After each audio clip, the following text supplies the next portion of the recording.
Epilepsy যেটাকে অনেক সময় আমরা সিজার ডিসঅর্ডারও বলে থাকি। তো এপিলেপসি যে সমস্যাটা, এটা অনেক সময় আমরা দেখি যে একটা সিঙ্গেল অ্যাটাকও আসতে পারে, বা আপনার উইদিন 24 আওয়ার্সের মধ্যে দুবার তিনবার সেই অ্যাটাকটাও কিন্তু আসতে পারে। যদি সিঙ্গেল এরকম কোনো অ্যাটাক আসে তাহলে কিন্তু সেটাকে আমরা অ্যাজ এন এপিলেপসি কনসিডার আমরা করি না, কিন্তু যদি আপনার 24 ঘন্টার মধ্যে সেটা দুবার তিনবার যদি এরকম আপনার অ্যাটাক আসে তাহলে সেটাকে আমরা এপিলেপসি বা সিজার ডিসঅর্ডার বলে থাকি। এই এপিলেপসিতে যে অ্যাটাক, এটার মধ্যে কি সমস্যাটা হয় সেটা হচ্ছে যে আপনার যে ব্রেনের মধ্যে যে ব্লাড স্টেম যেগুলো রয়েছে তার মধ্যে যদি অক্সিজেনের সাপ্লাই যদি হঠাৎ করে বন্ধ হয়ে যায় তাহলে সেই সেলগুলোর কাজ করা বন্ধ হয়ে যায়, শাটডাউন হয়ে যায়।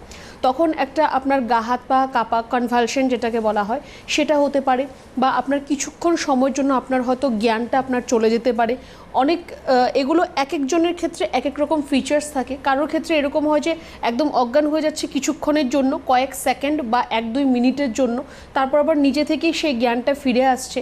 কারোর ক্ষেত্রে হয় যে হয়তো সে শুনতে পাচ্ছে কিন্তু কিছু বলতে পারছে না, বা তার কিছু ঠিক দেখতে পাচ্ছে না, চোখগুলো একদম বড় হয়ে খুলে থাকছে, এরকমও হয়। তার সাথে গা হাত পা কাঁপা, তারপর একটু জ্বর আসা, এরকম প্রবলেমও দেখা দিতে পারে। তো ফিচার্সগুলো এক একজনের ক্ষেত্রে কিন্তু এক এক রকম হয়।